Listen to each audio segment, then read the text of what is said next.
Hello students, in this video we are going to learn to find internal resistance of cell using a potentiometer. अब यहाँ पे मैंने एक diagram बना के रखा हुआ है जहाँ पे ये हमारा प्राइमरी सर्किट है ना, पोटेंशियोमीटर का प्राइमरी सर्किट है। एंड ये जो ऊपर हम देख सकते हैं this is the secondary circuit.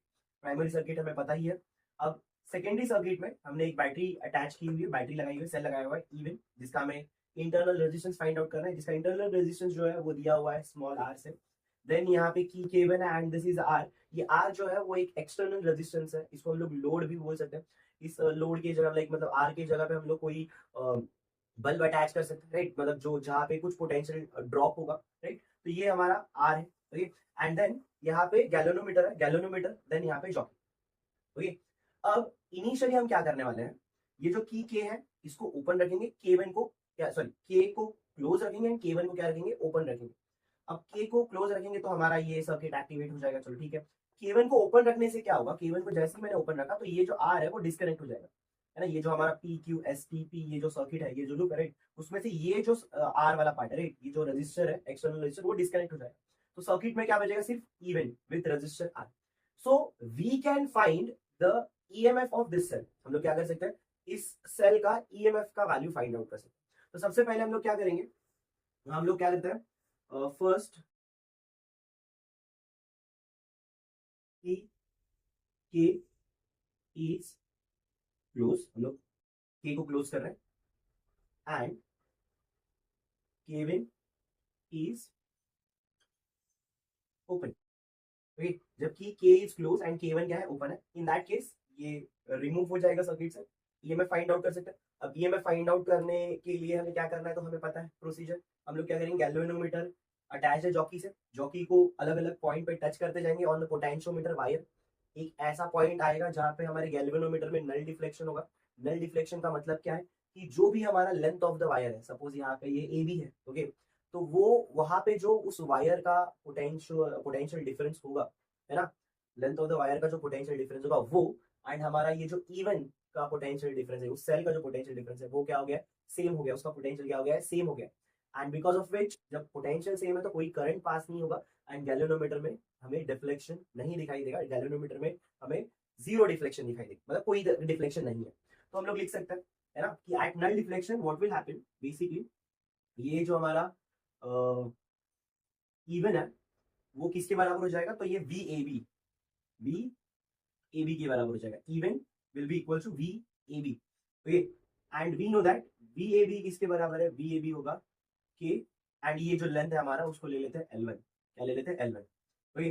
अब यहाँ से therefore we can say that even की वैल्यू क्या हो जाएगी हमारी, के L1, इवन की वैल्यू क्या हो जाएगी, K1 में, ये हो जाएगा हमारा, क्या हो जाएगी हमारा, ओके। इसके बाद इन सेकेंड केस हम लोग क्या करेंगे, हम कर रहे हैं ये जो हमारा की पहले के क्लोज था, केवन ओपन था, अब हम लोग कर रहे हैं both the keys are close, ठीक है, both keys are close, both K and K one, दोनों कीज क्या है, क्लोज है। इन दैट केस जैसे ही हमने ये की क्लोज किया, ये जो हमारा एक्सटर्नल रजिस्टर है आर वो क्या हो जाएगा, सर्किट में आ जाएगा। एंड जैसे ही ये सर्किट में आएगा हमारा जो ये बैटरी का पोटेंशियल है, राइट, वो क्या हो जाएगा, ड्रॉप हो जाएगा, इसका पोटेंशियल रिड्यूस हो जाएगा, इसका पोटेंशियल क्या हो जाएगा, रिड्यूस हो जाएगा। क्योंकि अब क्या होगा, चार्जेस यहाँ से भी होगा, करंट यहाँ पे भी ड्रॉ होगा, ओके। तो पोटेंशियल क्या होगा, उसका रिड्यूस हो जाएगा। अब पोटेंशियल रिड्यूस हो जाएगा तो डेफिनेटली हमारा जो यहाँ पे नल डिफ्लेक्शन का जो लेंथ मिला था L1, क्या अभी भी सेम ही लेंथ मिलेगा, नो, कि पोटेंशियल ड्रॉप हो गया ना, बैटरी का पोटेंशियल जो इवन हमारा सेल है उसका पोटेंशियल ड्रॉप हो गया। तो अभी अगर मैंने यहाँ पे स्टिल मेरा जॉकी यहाँ पे कनेक्टेड है तो गैल्वेनोमीटर में मुझे कुछ डिफ्लेक्शन दिखाएगा। अभी गैल्वेनोमीटर में नल डिफ्लेक्शन नहीं दिखाएगा क्योंकि कुछ पोटेंशियल क्या हो गया, इसका ड्रॉप हो गया है, क्योंकि हमने ये रजिस्टर जो है वो इंट्रोड्यूस कर दिया है सर्किट में, तो यहाँ पे भी कुछ करंट पास होगा, राइट। सो अब क्या करना पड़ेगा, हमें फिर से जॉकी को अलग अलग पॉइंट पे टच करना पड़ेगा। एंड डेफिनेटली बच्चों ये हमेशा याद रखना कि अगर पोटेंशियल ड्रॉप हो गया है तो अब आगे अगर मुझे नल डिफ्लेक्शन फाइंड आउट करना है तो डेफिनेटली जो L2 फॉर एग्जांपल हम लोग ले लेते हैं, तो L2 will be always less than L1, क्योंकि पोटेंशियल क्या हो गया, कम हो गया, पोटेंशियल की वैल्यू क्या हो गई है, कम हो गई। तो इनिशियली आपको जब आपका ये R का वैल्यू नहीं था वहां पे तो आपको बड़ा लेंथ मिल रहा था पोटेंशियल डिफरेंस के, राइट। अब जब आपने ये R का वैल्यू वहां पे इंट्रोड्यूस कर दिया तो इसको बैलेंसिंग जो लेंथ होगा, है ना, इस ईएमएफ के लिए जो बैलेंसिंग लेंथ हमें मिलेगा वो हमेशा क्या मिलेगा, कब मिलेगा, क्योंकि ये अब आ गया है। तो इन दैट केस हम लोग बोल सकते हैं कि अब हमारा जो इवन है राइट, उसकी वैल्यू हम ले लेते हैं इवन इज इक्वल टू के, इवन नहीं लेते अभी, हम लोग इसको वी ले लेते हैं। क्या लेते हैं? वी, क्योंकि ये आ गया पोटेंशियल अब चेंज हो गया राइट, तो पोटेंशियल चेंज हो गया तो वी इज इक्वल टू के एल टू। पोटेंशियल की वैल्यू चेंज हो गई तो उसको वी ले लेते हैं, के एल टू, ये हो जाएगा हमारा सेकेंड।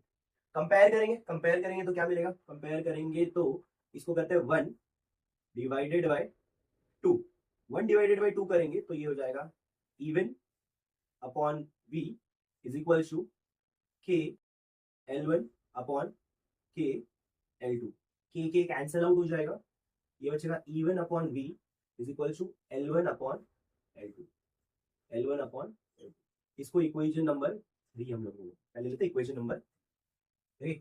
अब इसको अगर हमने इक्वेशन नंबर 3 ले लिया है तो यहाँ से हम लोग क्या करेंगे, वो यस, इसको इक्वेशन नंबर 3 हमने अगर कंसीडर किया हुआ है तो यहाँ से हम लोग क्या करेंगे, अब इवन और वी की वैल्यू फाइंड आउट करनी, इवन और वी की वैल्यू फाइंड आउट करनी। इवन और वी की वैल्यू क्या होगी, तो चलो हम लोग क्या करेंगे, केवीएल अप्लाई करेंगे on the loop P Q S T, applying KVL on loop P Q S T. तो यहाँ पे Kirchhoff voltage law on P Q S T P right. इस लूप पे चलो ये इस डायरेक्शन में ले लेते हैं हम लोग सीधा सीधा, तो क्या होगा, पहले आएगा इवन, क्योंकि नेगेटिव से पॉजिटिव जा रहे हैं तो पॉजिटिव आएगा। देन इन द कन्वेंशन, जो हमारा ये करंट का डायरेक्शन ये होगा right, conventional direction of current, तो कन्वेंशनल डायरेक्शन ऑफ करंट ये है, इसके अक्रॉस सेम डायरेक्शन में जाएंगे तो ये नेगेटिव हो जाएगा, तो करंट हमारा आई है एंड ये आर पोटेंशियल हो जाएगा, एंड अगेन यहाँ पे क्या हो जाएगा हमारा minus I small R, and ये सारी चीजें किसके बराबर होनी चाहिए, 0 के बराबर। तो यहाँ से ये हमारा इवन का वैल्यू मिल जाएगा हमें आई आर प्लस आई, ओके, ये वैल्यू मिल गई है। ओके, अब v की वैल्यू क्या होगी, तो चलो पोटेंशियल ड्रॉप हुआ है तो v की वैल्यू क्या होगी, v is equal to I R, हमें पता है right, v is equal to क्या होता है, आई आर होता है, ये v इज इक्वल टू क्या होगा, आई आर। ठीक, इसको ले लेते हैं इक्वेशन नंबर 4, इसको ले लेते हैं equation number 5। We are going to substitute this equation number 5 and 4 into equation number 3। E और इवन और v की वैल्यू जो है उसमें हम लोग क्या करेंगे, सब्स्टिट्यूट करेंगे। तो substituting equation number 4 and 5 into equation number 3, हमें क्या मिलेगा, हमें मिलेगा ये I R plus I small R upon I R is equal to L1 upon L2। चलो क्या होगा, ये आई जो है कॉमन हो गया, कैंसिल आउट हो जाएगा, हमारे पास बचेगा ये यहाँ पे R plus small R upon capital R is equal to L1 upon L2, L1 upon L2। Okay, अब फाइनली हमें क्या करना है, हमें इसका जो फाइनल एक्सप्रेशन है वो चाहिए। फाइनल एक्सप्रेशन के लिए क्या करेंगे हम लोग, ये डायग्राम को फटाफट हम लोग क्या करते हैं, रफ कर देते हैं, तो डायग्राम को रफ कर देंगे, फाइनल एक्सप्रेशन डिराइव कर लेंगे। फाइनल एक्सप्रेशन क्या है, ये आई होप आपको समझा, ये आई जो है राइट, ऊपर से कॉमन आ जाएगा तो नीचे का आई, और ऊपर से जो कॉमन आई निकलेगा वो कैंसिल आउट हो जाएगा। यहाँ पे हमें क्या मिल रहा है, आर, तो आर को हम लोग ऐसे लिख सकते हैं, this will be written as 1 plus R upon R, तो इवेंचुअली ये क्रॉस मल्टीप्लाई होगी ये R right, is equal to L1 upon L2 right, L1 upon L2। Then हम क्या कर सकते हैं, ये आर, ये जो 1 है वहां पे चले जाएगा तो माइनस हो जाएगा, तो R upon R is equal to L1 upon L2 minus 1। And then हम लोग क्या करेंगे, हमें ये स्मॉल आर फाइंड आउट करना है, हमें क्या करना है, फाइंड इंटरनल रेजिस्टेंस जो हमने स्मॉल आर से रिप्रेजेंट किया था, तो ये हो जाएगा हमारा R is equal to R into capital R into L1 upon L2 minus. Okay, and here we have the internal expression for internal resistance of a cell. Okay, I hope आपको ये entire derivation समझ में आ गया होगा। Still अगर आपको कोई भी डाउट है तो you can ask me in the comment section, I will definitely solve your doubt, I will definitely answer your questions. अगर आपने ये वीडियो यहाँ तक देख लिया है तो give a like to this video and share this video among your friends. हम मिलते हैं नेक्स्ट वीडियो में, चलो बाय बाय।